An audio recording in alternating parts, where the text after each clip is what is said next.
سيدنا مولانا محمد رسول الله الكريم الأمين المكين الرؤوف الرحيم أما بعد فأعوذ بالله من الشيطان الرجيم بسم الله الرحمن الرحيم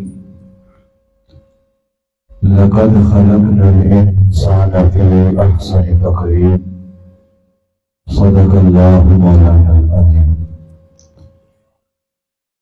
مولاي صل وسلم دائما أبدا على حبيبك خير الخلق كلهم والحبيب الذي مع شفاعته لكل هول من الأهوال المقتحمين يا رفيق المصطفى بلغ مقاصدنا واغفر لنا ما مضى يا واسع الكرم. معزز خواتین و حضرات، اور آج کے اس دروس عرفان القرآن کے دوسرے درس کے جتنے سامعین اور سامعات ہیں، ناظرین و ناظرات، اسی طرح ملک وال کی سرزمین سے جملہ علماء کرام اور مشائخ اعظام جو تشریف فرما ہیں اور تحریک منہاج القرآن اور اس کے تمام فورمز، ملک وال سے جتنے رفقاء کارکنان عہدیداران اور ذمہ داران تشریف فرما ہیں، اللہ وحدہ کا جتنا بھی شکر ادا کیا جائے اتنا ہی کم ہے کہ جس نے رمضان المبارک کے ان بابرکت لمحات میں ہمیں آج یہ دوسرا دن ایسا عطا فرمایا کہ ہم قرآن مجید اور صاحب قرآن تاجدار کائنات صلی اللہ علیہ وآلہ وسلم کی تعلیمات اور احکامات کو سمجھنے کے لیے جمع ہے۔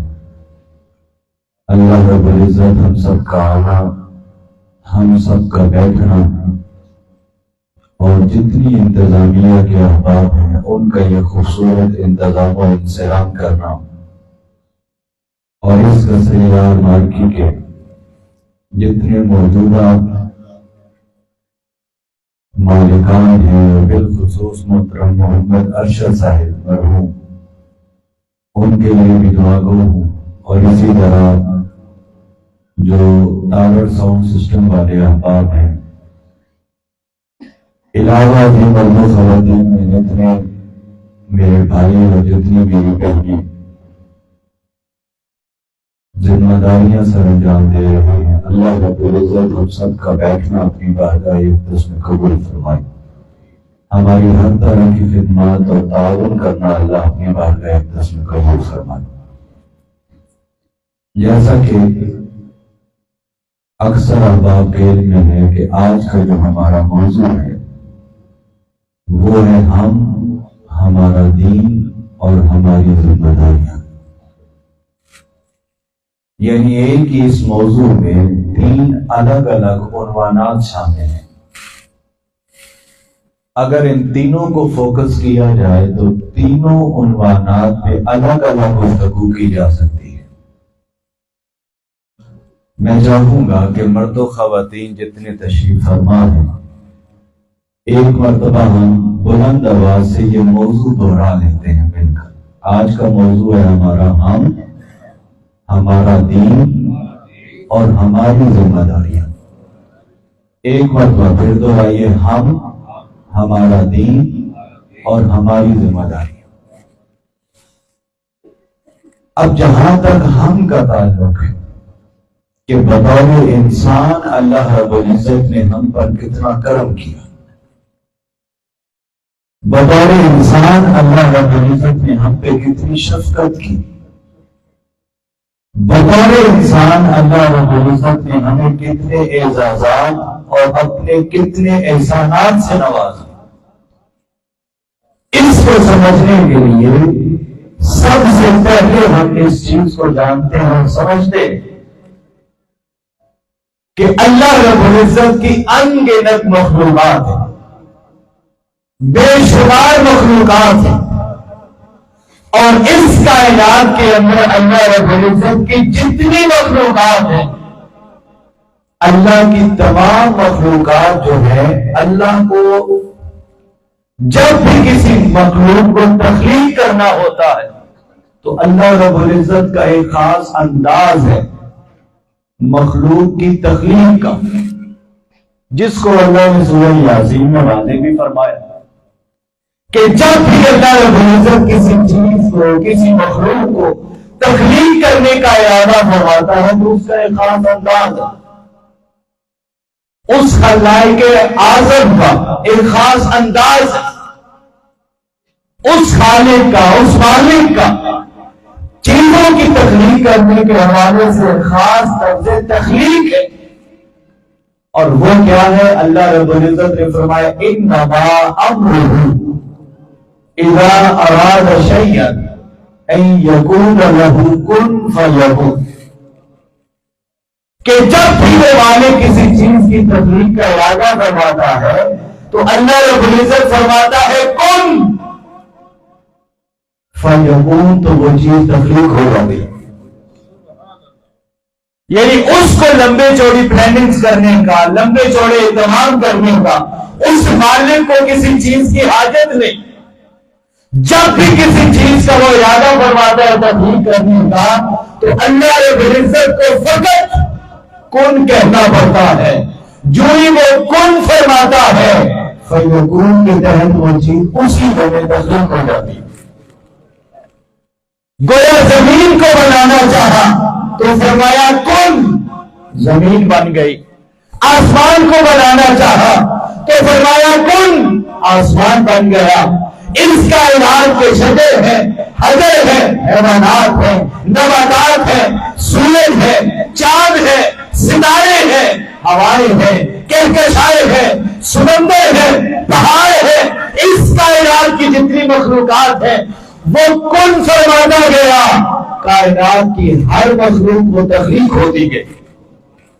اب انہی مخلوقات میں ایک مخلوق جسے انسان کہتے ہیں وہ بھی، اب جب انسان کی تخلیق کی بات آئی تو باقی کائنات کی ہر مخلوق وہ کن کہہ کے تخلیق کی ہے، اور جب انسان کی تخلیق کی بات آئی تو اللہ نے انسان پر کرم کیا، انسان کو یہ عزت ادا کی، انسان کو یہ مقام اور شرف ادا کیا کہ ہر مخلوق کے لیے کن کہتا رہا، اور جب انسان کی بات آئی تو فرمایا انسان تجھے کن کہہ کے نہیں، تیری تخلیق کے لیے میں اپنا انداز بدلتا ہوں، باری دانا تو نے پھر کس انداز سے انسان کو بنایا ہے؟ فرمایا ہر مخلوق کن کہہ کے بنائی، انسان کی تخلیق واحد ایسی ہے جس کو اللہ رب العزت نے فرمایا خلقت بیدیا، اے انسان تیرے رب نے تجھے اپنے دستے قدرت سے بنایا۔ یعنی ہر مخلوق کن کہہ کے بنائی، یہ انسان کی عزت ہے، یہ انسان کو شرف بخشا، یہ انسان کو وقار ادا کیا کہ جب انسان کی تخلیق کی بات آئی تو فرمایا خلقت بیدیا، انسان ذرا اس مالک کے احسان پر توجہ دے کر اس کی شفقت پر ذرا نظر تو ڈالا کہ اس نے تجھے جو تخلیق کیا وہ خلقت بیدیا کہہ کے اپنے دستے قدرت سے تخلیق کیا۔ گویا انسان کی یہ عظمت، اس کا یہ شرف ہے کہ اس انسان کو رب نے بنایا بھی اپنے ہاتھوں سے، اس انسان کو سجایا بھی اپنے ہاتھوں سے، اور پھر اگلی اللہ رب العزت نے یہ شفقت فرمائی اور فرشتوں کو مخاطب کر کے فرمایا فَإِذَا سَوَّيْتُهُ وَنَفَخْتُ فِيهِ مِن رُّوحِي، اے فرشتوں جب میں انسان کو تخلیق کر کے فَإِذَا سَوَّيْتُهُ اس کے ظاہری نین و نقش کو بھی سجا لوں، اس کے وجود کو سجا لوں، اس کے وجود کر لوں اور اس کی ظاہری ساتھ کو برابر کر دوں، وَنَفَخْتُ فِيهِ مِن رُوحِي، اور اس انسان میں اپنی روح بھی بھیج دوں، فَقَعُوا لَهُ سَاجِدِينَ، اے فرشتوں پھر تم سارے اس انسان کی آگے سجدہ کرنا۔ یعنی تخلیق بھی اپنے دست قدرت سے، اس انسان کو سجایا بھی اپنے دست قدرت سے، اور اس انسان میں اللہ نے اپنی روح کو بھی خود روکا۔ یہ انسان کی عزت ہے۔ اور پھر تمام مخلوقات میں جب عزتوں کے تاج سجانے کی بات آئی تو اللہ رب العزت نے پھر انسان کو یہ شرف عطا کیا اور فرمایا وَلَقَدْ كَرَّمْنَا بَنِي آدَمَ، اے انسان غور کر، توجہ کر کہ تو وہ مخلوق ہے اور تیرے رب کا یہ احسان ہے تجھ پر کہ جب تمام مخلوقات میں عزتی ادا کرنے کی بات آئی تو اے انسان عزتوں کا تاج بھی تیرے رب نے تیرے سر پہ سجا دیا۔ اور لَقَدْ خَلَقْنَا الْإِنسَانَ فِي أَحْسَنِ تَقْوِيمٍ کہہ کر اللہ نے تمام مخلوقات میں، باقی تمام مخلوقات وہ مخلوقات ہے، اور اللہ رب العزت نے انسان کو ان تمام مخلوقات میں پھر عزت دی، اور انسان کو اللہ رب العزت نے اشرف المخلوقات بنایا۔ صبح و شام اٹھتے بیٹھتے چلتے پھرتے کتنی مخلوقات ہوں گی جن کو ہم اپنے پاؤں تلے بھی رکھتے۔ آپ سوچیں اس مالک کا کرم کتنا ہے ہم پر کہ اس نے تمام مخلوقات میں چن کر ہمیں اشرف المخلوقات ہونے کا احسان بنا۔ پھر اس کائنات پر توجہ کریں، ہم وہ ہیں کہ اللہ نے فرمایا انسان، یہ ساری کائنات اللہ نے بنا کر انسان کو پھر یہ عزت ادا کی کہ پوری کائنات اور اس کائنات کی ایک ایک مخلوق کو اے انسان تمہارے رب نے تمہارے لیے مسخر کر دیا۔ یعنی اس کائنات کی ایک ایک مخلوق کو اللہ نے انسان کے تابع فرما کر دیا۔ فرمایا سخر لکم الشمس والقمر، اے انسان توجہ کر، اللہ نے سورج بنایا، چاند بھی بنایا، اور سورج اور چاند بنا کر اے انسان اللہ نے تمہارے لیے اسے مسخر کر دیا۔ اب دن بھر وہی سورج انسان تجھے روشنی دیتا ہے اور رات تیرے آرام کے لیے بنا دی۔ پھر فرمایا سخر لکم اللیل، اے انسان تیرے رب نے رات کو بھی تیرے لیے مسخر کر دیا۔ سخر لکم النہار، دن کو بھی اے انسان اللہ نے تمہارے لیے مسخر کر دیا۔ یعنی سورج کو روشنی کے لیے بنا دیا، چاند کو چاندنی کے لیے بنا دیا، دن کو کام کے لیے بنا دیا، رات کو آرام کے لیے بنا دیا۔ پھر فرمایا سخر لکم البحر، اے انسان اس کائنات کی جو سمندروں کی دنیا ہے تیرے رب نے سمندروں کو بھی تیرے لیے مسخر کر دیا۔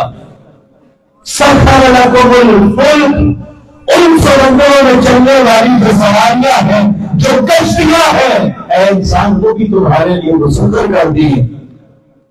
اور کرم کی انتہا کرتے ہوئے فرمایا ہے سخر لکم ما فی السماوات و ما فی الارض جميعا، اے انسان اس کائنات کے اندر جو کچھ بھی ہے تمہارے رب نے ہر چیز تمہارے لیے مسخر کر دی۔ اور پھر اللہ رب العزت کی ان ساری کرم نوازیوں کو دیکھتے ہوئے، یعنی ان میں سے ایک ایک نعمت پر ہم کسی نعمت پر بھی کما حق کو ہو اس کا شکر ادا کر بھی نہیں سکتے، اور ان ساری نعمتوں پر کہ اس پوری کائنات کو بھی اللہ نے انسان کے لیے مسخر کیا۔ اس لیے تو علامہ محمد اقبال کہتے ہیں کہ نہ تو زمین کے لیے ہے نہ آسمان کے لیے، انسان کو مخاطب کیا اور فرمایا نہ تو زمین کے لیے ہے نہ آسمان کے لیے، جہاں ہے تیرے لیے تو نہیں جہاں کے لیے۔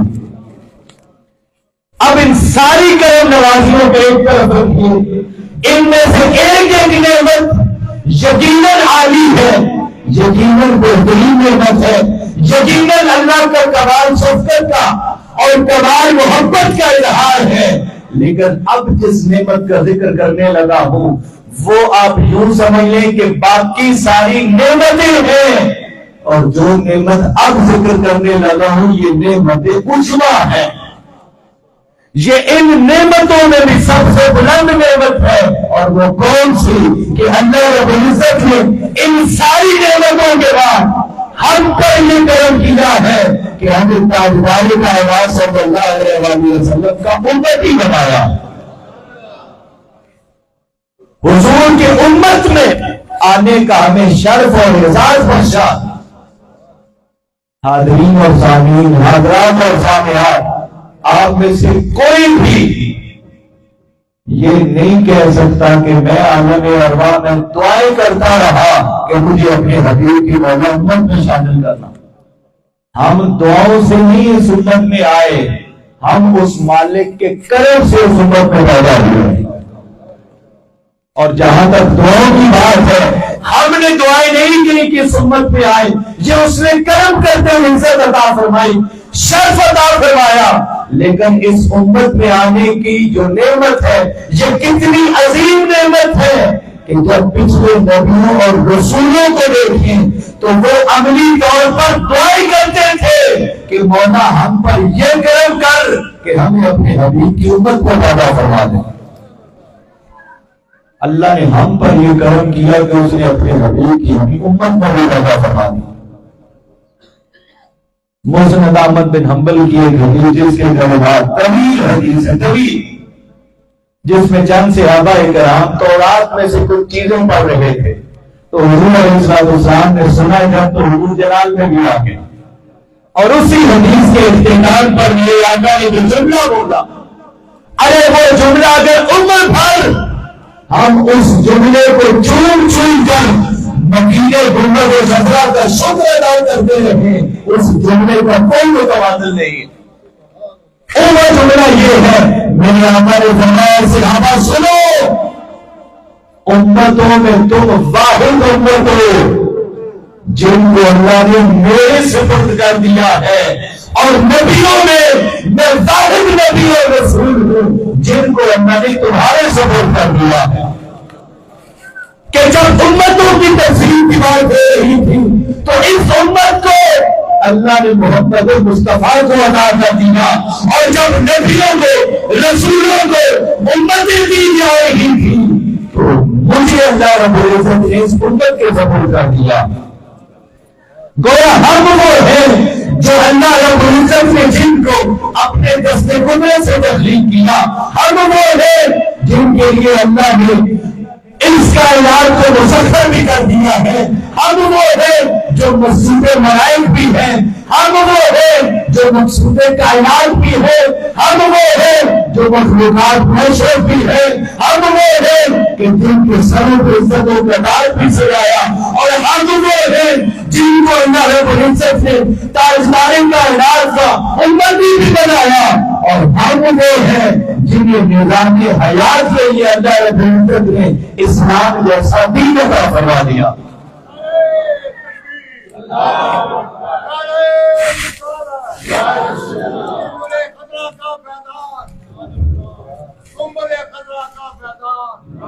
اب ہمیں اللہ رب العزت نے جو تعلیمات عطا کی، جو زندگی گزارنے کے لیے پورا نظام حیات عطا کیا، جو زندگی گزارنے کے لیے ایک مکمل ضابطہ اخلاق عطا کیا اور ضابطہ حیات عطا کیا، اس کا نام اللہ رب العزت نے دین اسلام رکھا۔ ہم اتنے خوش نصیب، اب یہاں سب سے پہلے یہ وضاحت کرنا ضروری سمجھتا ہوں، اور وہ یہ کہ دین اور مذہب میں فرق ہوتا ہے۔ مل کر ہم بولیں گے دین اور مذہب میں فرق ہوتا ہے، پھر مل کر بولیں گے دین اور مذہب میں فرق ہوتا ہے۔ مذہب کہتے ہیں محدودیت کو، اور دین کہتے ہیں لا محدودیت کو۔ مذہب کہتے ہیں انفرادیت کو اور دین کہتے ہیں اجتماعیت کو. مذہب کہتے ہیں جزئیت کو اور دین کہتے ہیں کلیت کو. مذہب کے اندر عقیدہ اور عبادت ہے، زندگی کے دین کے اندر عقیدہ بھی ہے، عبادت بھی ہے، اور انسان کی پوری زندگی سے متعلق ایک ایک ہدایت اور ایک ایک رہنمائی بھی موجود ہے. اس کائنات کی کوئی چیز ایسی نہیں جو دین اسلام سے باہر ہے.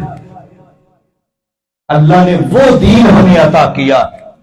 گویا دوسرے لفظوں میں اگر ہم نہیں سمجھنا چاہیں تو وہ یہ کہ مذہب کے اندر عقیدہ ہے کہ ہمارا عقیدہ کیسا ہو. مذہب کے اندر عبادات کا طریقہ ہے کہ ہم نے عبادات کب کون سی اور کیسے کرنی ہے. لیکن جب دین کو دیکھتے ہیں تو دین کے اندر عقیدہ بھی ہے، عبادت کا طریقہ بھی ہے، دین کے اندر مذہب بھی ہے، دین کے اندر سیاست بھی ہے، دین کے اندر ریاست بھی ہے، دین کے اندر آئین ہے، قانون ہے، حکمت ہے، فلسفہ ہے، منطق ہے، معیشت ہے، معاشرت ہے، آداب ہے، اخلاق ہے، سیرت ہے، کردار ہے. ارے دین کے اندر ہماری زندگی سے جڑی کوئی ایک چیز بھی ایسی نہیں جس کے اندر دین کے اندر شامل نہ کر دیا. دین اتنی وسیع چیز ہے، اتنی وسیع چیز ہے. اس لیے تو مولا کا ہمارا سیدنا علی المرتضی رضی اللہ عنہ کریم اکثر یہ اعلان کرتے تھے اور فرماتے تھے سلام اے علی کے سامنے بیٹھے ہوئے لوگوں، تمہارا جو دل کرتا ہے علی سے تم وہ سوال کر سکتے ہو. علی کے پاس قرآن کا، حدیث کا، دین کا اتنا علم موجود ہے کہ اس کائنات میں بسنے والے ہر فرد کے سوال کا علی جواب دینے کا اختیار رکھتا. اور مزید سمجھنا ہو کہ دین کی مذہب کیا ہے تو دیکھیں 14 صدیاں گزر چکی. کتنی صدیاں؟ 14 صدیاں. 15ویں جاری ہے.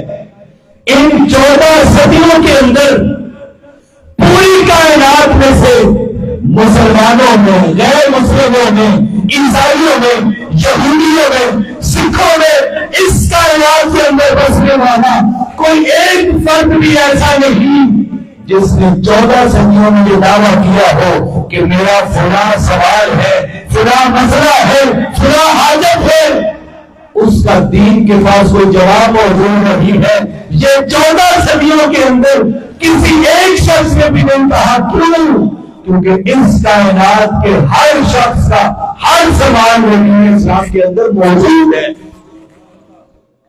اور ایسے حاضر میں شیخ الاسلام ڈاکٹر محمد احمد قادری کو اللہ رب العزت نے وہ دین کی وسعت عطا کی، دین کا وہ فہم عطا کیا، دین کی وہ خیرات عطا کی اور تاجدار کائنات کے نالین کا وہ صدقہ عطا کیا ہے کہ شیخ الاسلام اکثر یہ فرماتے ہیں کہ اگر پوری کائنات سے 1,00,000 لوگ اکٹھے ہو کر شیخ الاسلام ڈاکٹر محمد احمد قادری فرماتے ہیں کہ اگر 1,00,000 لوگ اکٹھے ہو کر طاہر القادری کے سامنے آ جائیں اور 1,00,000 بندہ ہر کوئی اپنا الگ سوال کرے، یعنی 1,00,000 بندہ 1,00,000 سوال کرے اور قید لگا دے کہ ڈاکٹر صاحب آپ نے کسی سوال کا جواب قرآن اور حدیث سے باہر نہیں دینا. آپ فرماتے ہیں کہ دین میں اتنی وسعت ہے، دین میں اتنی جامعیت ہے کہ میں 1,00,000 لوگوں کے 1,00,000 سوالوں کا جواب ڈائریکٹ قرآن سے بھی دے سکتا ہوں، ڈائریکٹ تاجدار کائنات کے فرمان سے بھی دے سکتا ہوں. دین کے اندر اللہ نے اتنی وسعت رکھی ہے، لیکن افسوس ہم نے دین کو مذہب بنایا ہوا. ہم نے دین کو جنگ رسومات ختم کیا ہے. ہم سمجھتے ہیں بس عقیدے کی بات ہو تو دین سے پوچھیں، عبادت کی بات ہو تو دین سے پوچھیں، فقہ کا کوئی مسئلہ ہو فقہ کے حوالے سے تو دین سے پوچھیں. اس سے باہر ہم سوچتے ہی نہیں. ارے اللہ کے بندو، اگر کوئی سیاست کا مسئلہ ہو تو دین کو بھی بتاتا ہے، ریاست کا مسئلہ ہو دین کو بھی بتاتا ہے، ملک کی سلامتی کا مسئلہ ہو دین کو بھی بتاتا ہے، معیشت کا مسئلہ ہو دین کو بھی بتاتا ہے، معاشرت کا مسئلہ ہوتی وہ بھی بتاتا ہے، حدود اور آداب کی بات ہو دین وہ بھی بتاتا ہے، اور سیاست کی، سائنس کی، فلسفہ کی، منطق کی، میڈیکل سائنسز کی، اسپیس سائنسز کی، اس کائنات کے اندر کوئی علم اور فن ایسا نہیں جو دین اسلام بیان نہ کرتا ہو یا دین اسلام وضاحت نہ کرتا ہو۔ اقبال نے کہا تھا نا، تو ہی نادان چند کلیوں پہ قناعت کر گیا، تو ہی نادان چند کلیوں پہ قناعت کر گیا، ورنہ گلشن میں علاج تنگی یہ داماد ہی ہے۔ اب اس دین کے حوالے سے آخری حصہ آج کے موضوع کا جو اہم ترین ہے وہ ہے ہماری ذمہ داری۔ ہماری ذمہ داریوں میں سب سے پہلی ذمہ داری وہ تفہیم دین، کہ دین کا ہم فہم حاصل کریں، اس دین کو ہم بسروں خود سیکھیں۔ جو ہم نے ساری کی ساری ذمہ داری لگائی ہوئی ہے، بس جو لوگ درس نظامی کرتے ہیں، دینی مدارس اور جامعات میں جاتے ہیں، ہم سمجھتے ہیں بس دین سیکھنا انہی بچوں کا کام نہیں۔ بطور مسلمان دین کا فہم حاصل کرنا ہر مسلمان پہ الگ الگ فرض ہے، جس کو میرے آقا نے فرمایا طلب العلم فریضۃ علی کل مسلم، کہ علم حاصل کرنا حضور نے فرمایا ہر مسلمان پہ فرض ہے۔ جن سے ایک مسلمان اپنا عقیدہ درست کر سکے، عبادت کو درست کر سکے، فقہی احکامات اور مسائل کو جان سکے، اور بطور انسان اور بطور مسلمان اپنی پوری زندگی دین کے مطابق گزار سکے، اتنا علم حاصل کرنا اس امت کے ایک ایک فرد پہ فرض ہے۔ میں پھر دوہرا رہا ہوں، دین کا بنیادی علم حاصل کرنا یہ اس امت کے ایک ایک فرد پہ فرض ہے۔ نہیں ادا کریں گے تو ہم قیامت کے دن اللہ اور اس کے رسول کے مجرم ہیں۔ باقی ہر چیز محنت کر کے ہم خود نہیں سیکھتے، ہم خود نہیں سمجھتے۔ باقی اسکول کی، کالجز کی، یونیورسٹیز کی شارٹ کورسز ہوں، کمپیوٹر سائنس سے متعلق سیکھیں ساری چیزیں، لیکن محنت کر کے جیسے وہ سیکھتے ہیں تو ہم محنت کر کے دین کیوں نہیں سیکھ سکتے؟ جی عربی ہمیں آتی نہیں کیونکہ عربی مادری زبان نہیں، تو ہمیں انگلش آتی ہے، انگلش ہماری مادری زبان ہے۔ فیسز دے دے کے، وقت دے دے کے کیا انگلش نہیں سیکھتے؟ تو جیسے انگلش سیکھتے ہیں عربی تو اس سے بہت آسان ہے۔ صرف ہماری ترجیحات میں یہ چیز نہیں ہے۔ اب دین کو سمجھنے کے لیے قرآن مجید میں 10 مختلف طرح کے الفاظ آئے ہیں کہ ان الفاظ کو اللہ بار بار استعمال کر کے دین کو سمجھنے کی طرف تعلیم دیتا۔ تدبر کا لفظ آیا، تفکر کا لفظ آیا، تعقل کا لفظ آیا، فہم و بصیرت کا لفظ آیا، حکمت کا لفظ آیا۔ یہ سارے الفاظ دین کو سمجھنے اور قرآن کو جاننے کی طرف اشارہ ہے۔ جیسے اللہ نے فرمایا فلا یتدبرون القرآن ام علی قلوب اقفالها، اے بندو کیا تمہارے دلوں پر تارے لگے ہوئے ہیں، تم دین میں اور قرآن میں تدبر کیوں نہیں کرتے؟ دین کو سمجھنا ہم سب کی ذمہ داری ہے۔ جب تک دین کو سمجھیں گے نہیں، دین پر عمل کرنا ممکن ہی نہیں ہمارے لیے۔ اس دین پر عمل کرنا ممکن ہی نہیں۔ اور پھر وہی بات، دین کو سمجھنے کے لیے آخری چیز تفہیم دین کے لیے کئی چیزیں اور آیات ہیں، احادیث ہیں، کیونکہ وقت اتنا نہیں ہوتا، میں ان چیزوں کو چھوڑتے ہوئے ایک چیز جو آپ کے سامنے بیان کرتا ہوں، اس سے دین کی پوری پکچر کلیئر ہو جاتی ہے کہ دین کی وسعت کیا ہے اور دین کی تعلیمات کیا ہے۔ اور وہ جو کلمات آپ کے سامنے دہرانے لگا ہوں اور پڑھنے لگا ہوں، وہ کلمات بھی کسی معمولی ہستے کی نہیں، وہ کلمات بھی مولا کائنات علی مرتضیٰ کے بھائی حضرت ابو طالب کے صاحبزادے حضرت جعفر بن ابی طالب کے کلمات علیہ السلام۔ اور وہ کلمات وہ ہیں جب نجاشی کے دربار میں حضرت جعفر بن ابی طالب نے کھڑے ہو کر اسلام اور دین کا پہلی دفعہ مقدمہ بنا تھا۔ یہ عظمتوں والا دین وہ ہے کہ اس دین کا نام بھی اللہ نے خود رکھا اور فرمایا ان الدین عند اللہ الاسلام، کہ بے شک اللہ کے نزدیک جو دین ہے وہ اسلام ہے۔ پھر اس دین کا انتخاب بھی ہمارے لیے اللہ نے خود کیا اور فرمایا الیوم اکملت لکم دینکم واتممت علیکم نعمتی ورضیت لکم الاسلام دینا۔ اس دین کا انتخاب بھی اللہ نے خود کیا اور اس دین کا نام بھی اللہ نے خود رکھا۔ اب جب ہجرت کر کے جب مکہ والوں کے ظلم، ان کے ستم، ان کی طرف سے تکالیف پہنچانا حد سے زیادہ بڑھ گیا تو تاجدار کائنات صلی اللہ علیہ وسلم نے مسلمانوں کو فرمایا کہ حبشہ کی طرف چلے جاؤ اور وہاں کا جو بادشاہ ہے نجاشی وہ بڑا رحم دل ہے، اللہ نے اس کو دلی طور پہ کشادگی دی ہے، تم سارے اس کے پاس چلے جاؤ۔ اور یہ کافر مسلمانوں کا حضرت جعفر بن ابی طالب کی سربراہی میں وہ حبشہ نجاشی کے دربار میں پہنچے۔ اب ادھر سے مکہ والوں نے 2 لوگ بھی بھیج دیے ان کے پیچھے نجاشی کے دربار میں۔ انہوں نے جا کر نجاشی کو سارا کچھ کہا کہ یہ لوگ ہمارے غلام ہیں، ان لوگوں نے ایسے کیا ایسے کیا اور آج یہ بھاگ کے آ گئے آپ کے پاس، لہذا ہم آپ کو کہتے ہیں کہ ہمارا یہ جو جتنے لوگ ہیں یہ ہمیں واپس کیے ہیں۔ اب کیونکہ وہ اعتدال پسند تھا، وہ انصاف پسند تھا، اس نے کہا کہ میں ایک طرف کی بات سن کے فیصلہ نہیں کرتا، تم نے تو آ کر سنا دی کہ یہ جو لوگ میرے پاس آئے ہیں جعفر بن ابی طالب کی سربراہی میں یہ ایسے آئے ہیں ایسے آئے ہیں، میں ان کو بھی پہلے سنوں کہ وہ کیا کہتے۔ دربار لگ گئے۔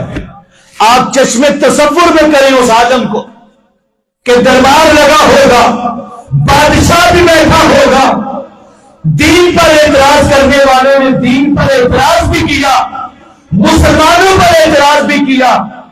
اب اس اعتراض کے ماحول میں جو جعفر بن ابی طالب نے کلمات پڑھے ہوں گے اس سے بہتر نہ کوئی دین کی وضاحت ہے، اس سے بہتر نہ کوئی دین کا دفاع ہے۔ اب حضرت جعفر بن ابی طالب آگے کھڑے ہوتے اور یہاں سے شروع کرتے ہیں ایھا الملک، اے بادشاہ، کننا قوما اہل جاہلیت، اے بادشاہ سنیے، ہم ایک جاہل قوم تھے، ہم ایک جاہل قوم تھے، نعبد الاصنام، ہم بتوں کی پوجا کرتے تھے، ونأکل المیتۃ، ہم مردار کھاتے تھے، ونأتی الفواحش، ہم برے کاموں کا ارتکاب کرتے تھے، ونقطع الارحام، اور ہم خونی رشتوں کو کاٹتے تھے، ونسیء الجوار، اور ہم اپنے پڑوسیوں کو تنگ کیا کرتے تھے، یأکل القوی منا الضعیف، ہم میں سے ہر طاقتور وہ کمزور کے حق کو کھا جاتا تھا۔ اب یہ بات حضرت جعفر بن ابی طالب کس دور کی کر رہے ہیں؟ کننا قوما اہل جاہلیہ، یہ دور جاہلیت کی بات ہو رہی ہے۔ کس دور کی بات ہو رہی ہے؟ کس دور کی دورے؟ لیکن افسوس کے ساتھ کہنا پڑ رہا ہے کہ آج پڑھے لکھے دور میں بھی ہمارے کام وہی ہیں کہ دور جاہلیت کے لوگوں نے۔ کیا ہم بتوں کے پوجے رکھواری نہیں ہیں؟ وہ بے شک شرک کی دنیا نہیں، یہ بت جو مال کا ایک بت ہم نے بنایا، عزتوں کا جو ایک بت بنایا، شہرت کا جو ایک بت بنایا، اپنی نفسانی خواہش کا جو ایک بت بنایا، جسے اقبال نے کہا تھا کہ بتوں سے تجھ کو امیدی، خدا سے نا امیدی، مجھے بتا تو صحیح اور کافری کیا ہے۔ کیا ہم اپنے خونی رشتوں کو کاٹتے نہیں؟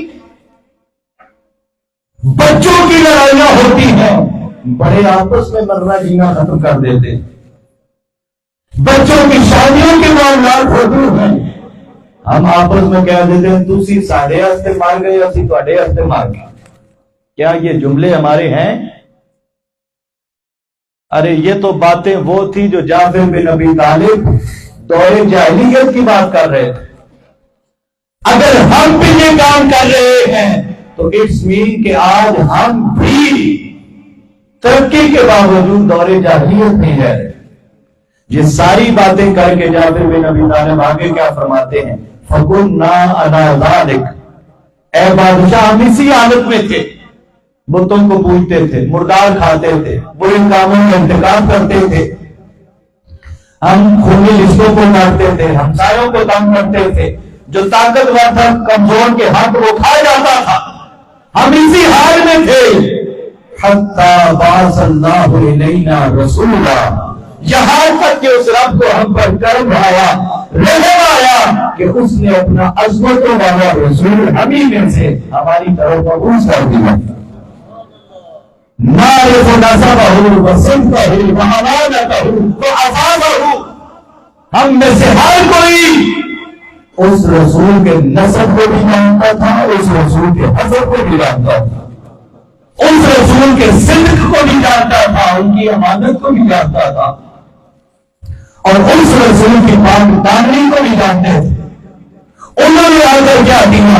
فَدَعَانَا إِلَى اللَّهِ لِنُوَحِّدَهُ وَنَعْبُدَهُ، اس رسول نے آ کر ہمیں بتوں کی بجائے ایک رب کے آگے جھکنا سکھایا.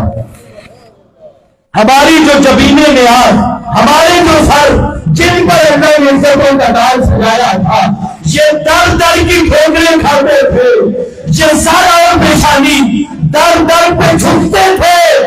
اس رسول نے ہم پر کرم کیا کہ ہمیں در در کی ذلتوں سے بچا کر، در در پہ جھکنے سے بچا کر، اس نے ہمیں ایک اس در کے آگے جھکنا سکھایا جو ساری کائنات کا مالک بھی ہے، ساری کائنات کا خالق بھی. اس رسول نے ہمیں توحید کی معرفت دی اور نور دیا. آگے کچھ کلمات چھوڑتے ہوئے پھر جو آخری حصہ آخری گفتگو کا تھا اس میں سے چند کلمات پڑھتا ہوں کہ اس رسول نے آ کر ہمیں کون سا دین سکھایا ہے، ہمیں کون سی دین کی تعلیمات دی ہے. دین کو سمجھنے کے لیے یہ جملے میں چاہتا ہوں کہ ہمارے دل و دماغ پہ نقش ہو جائے.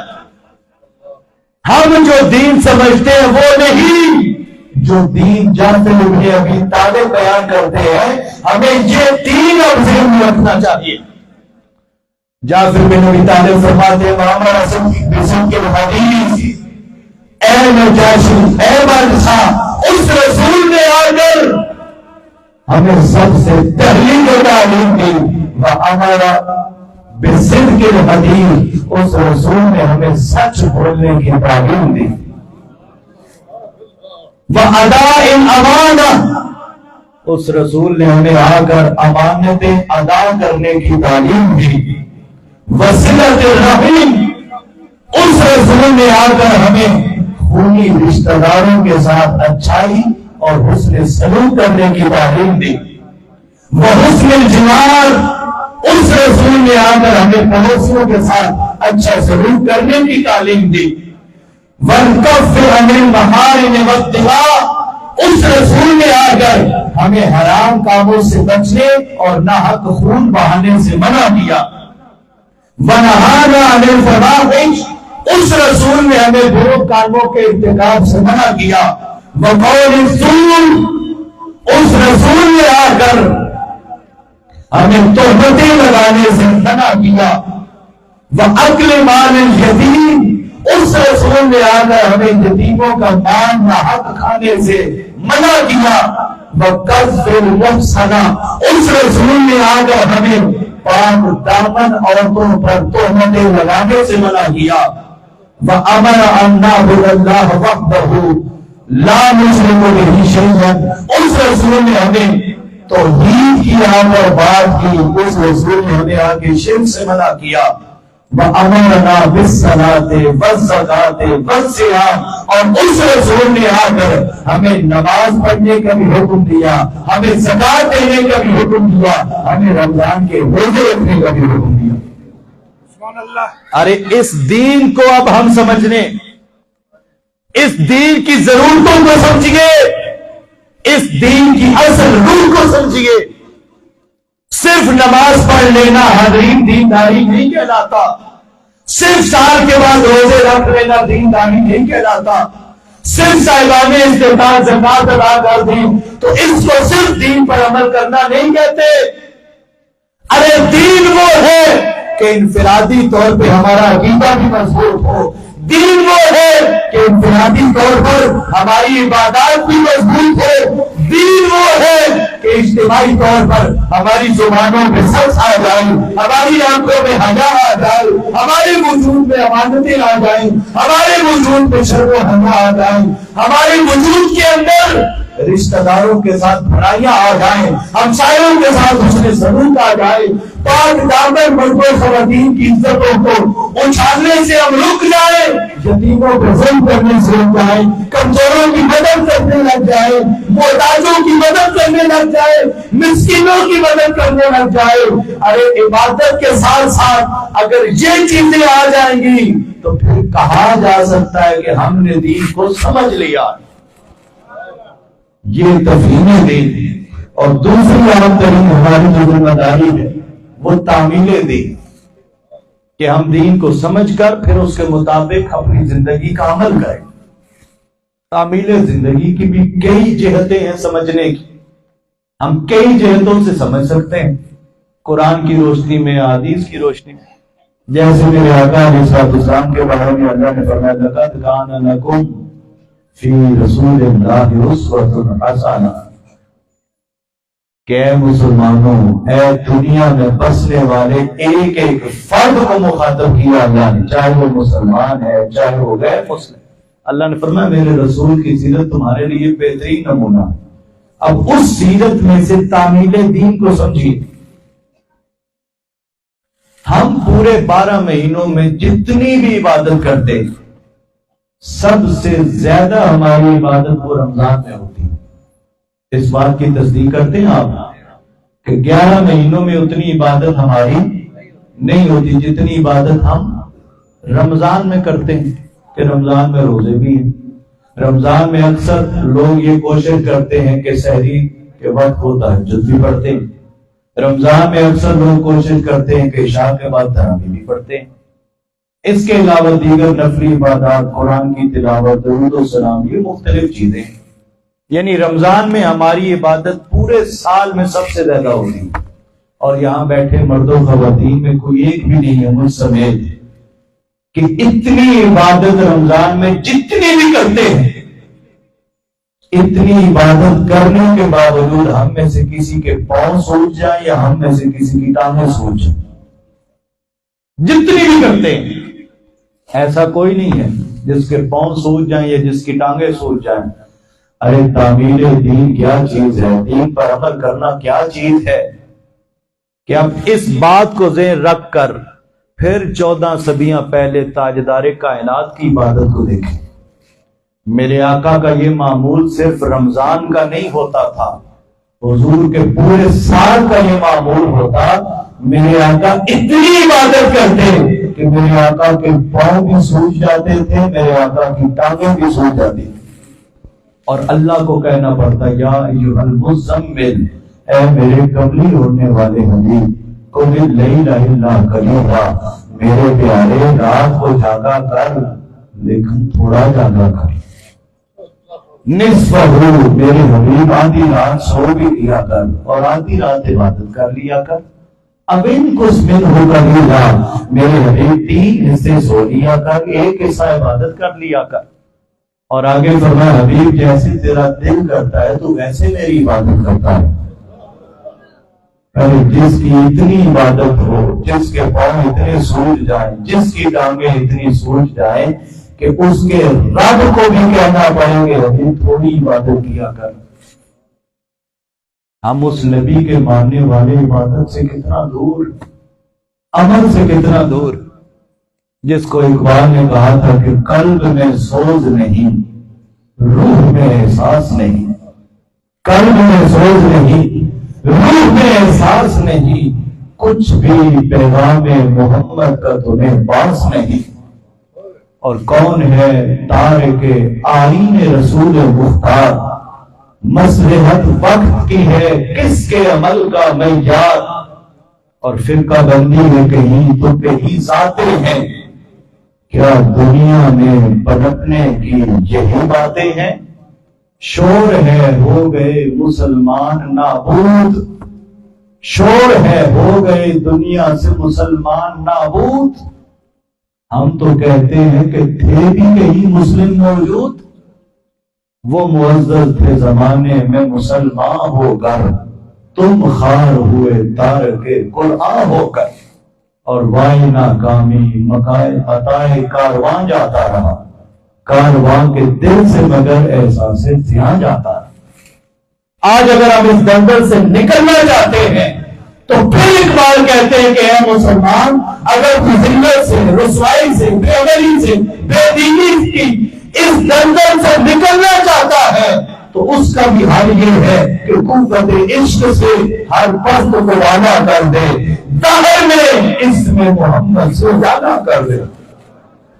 اور اقبال خدا کی زبان میں گویا یہ کہہ رہے ہیں کہ کی محمد سے وفا تو نے تو ہم تیرے ہیں، یعنی اللہ کا پیغام ہے اپنے بندوں کی طرف کہ اے میرے بندے، اگر تو میرے حبیب سے وفا کرنے لگ جائیں، کی محمد سے وفا کرنے، تو رب کا پیغام ہے کہ ہم تیرے ہیں، یہ جہاں چیز ہے کیا لوح و قلم تیرے۔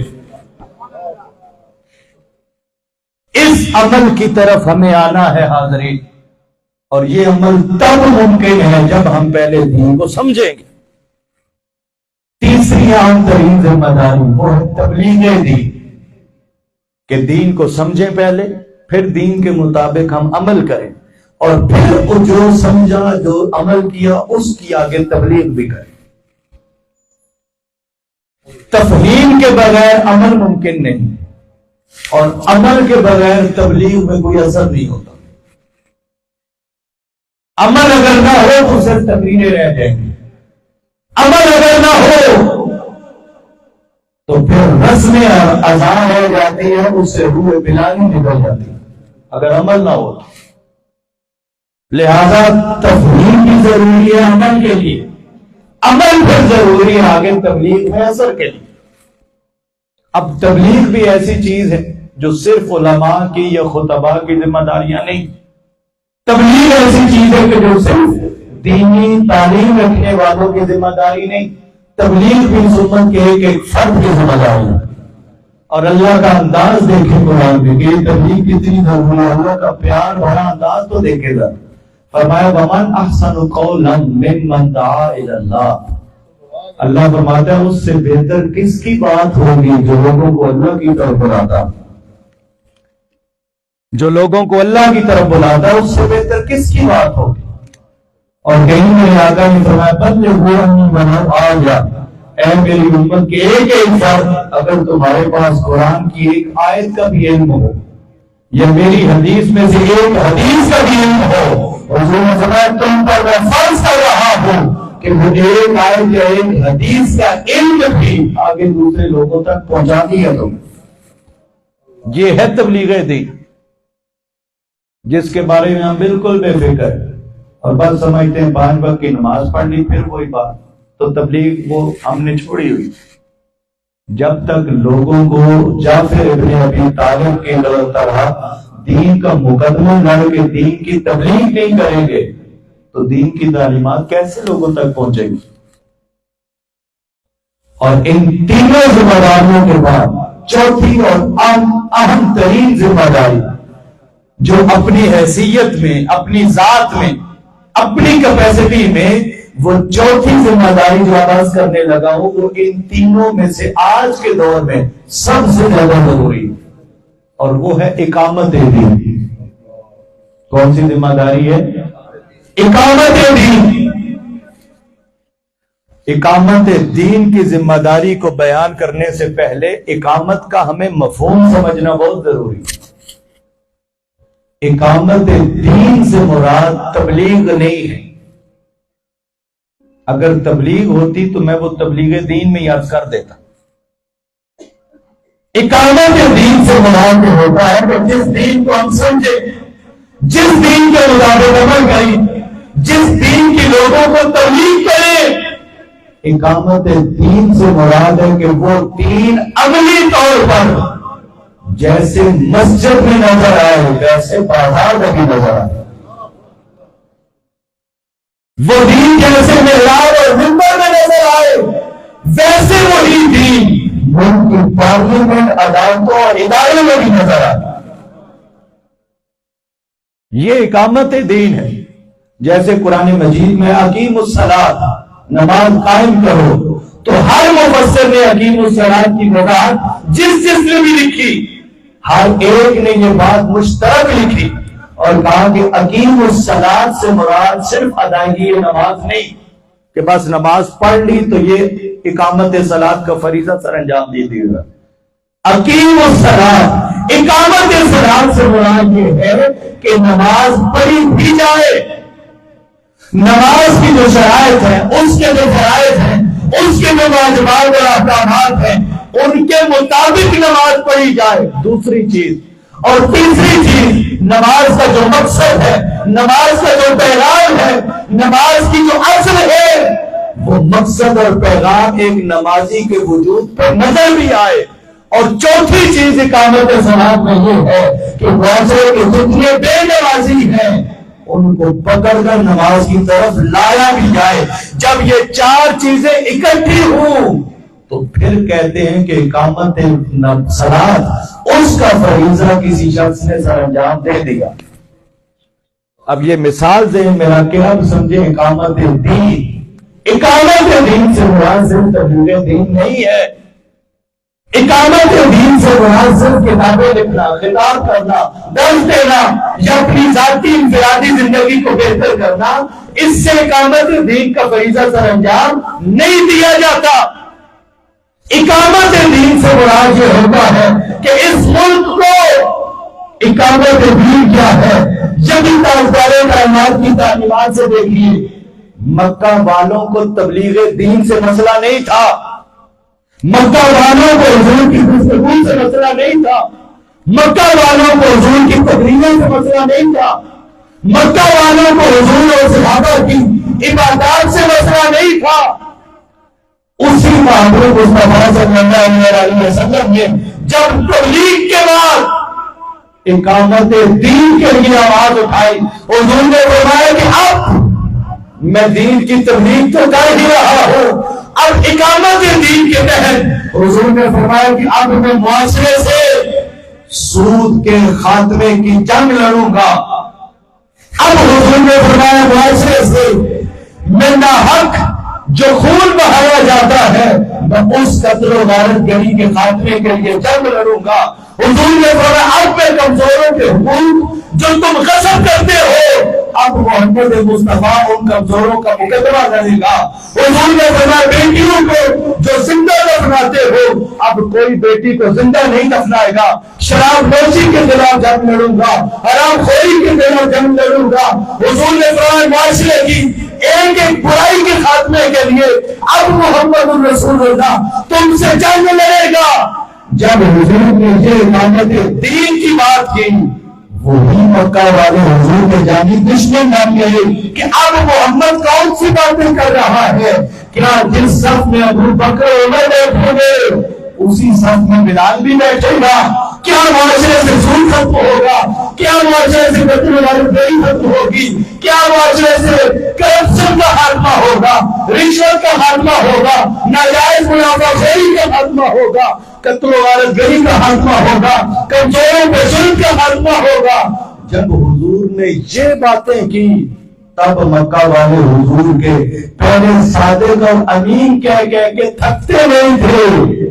جب تک تبلیغ کا فریضہ تھا، جب اقامت کی بات ہوئی وہی مکہ والے راستے میں کانٹے بھی بچھاتے نظر آئے، وہی مکہ والے پتھر بھی مارتے نظر آئے، وہی مکہ والے شرب امکانوں کو قید کرتے بھی نظر آئے، وہی مکہ والے پیٹ پہ اگلیاں پھینکتے بھی نظر آئے، وہی مکہ والے بالآخر حضور کے شہادت کا نماز کا منصوبہ بناتے ہوئے نظر آئے۔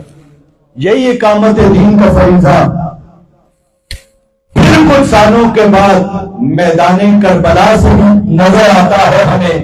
یزید نے جو بدبخت نے تک سنبھالا اس نے تو پیغام کے ذریعے حسین کو یہ آفر دے چکا تھا اور کہتا تھا حسین مسجد کو آپ سنبھالیں، منبر کو آپ سنبھالیں، وعظ و نصیحت کو آپ سنبھالیں، رہی سلطنت اور تخت کی بات وہ یزید سنبھالتا ہے۔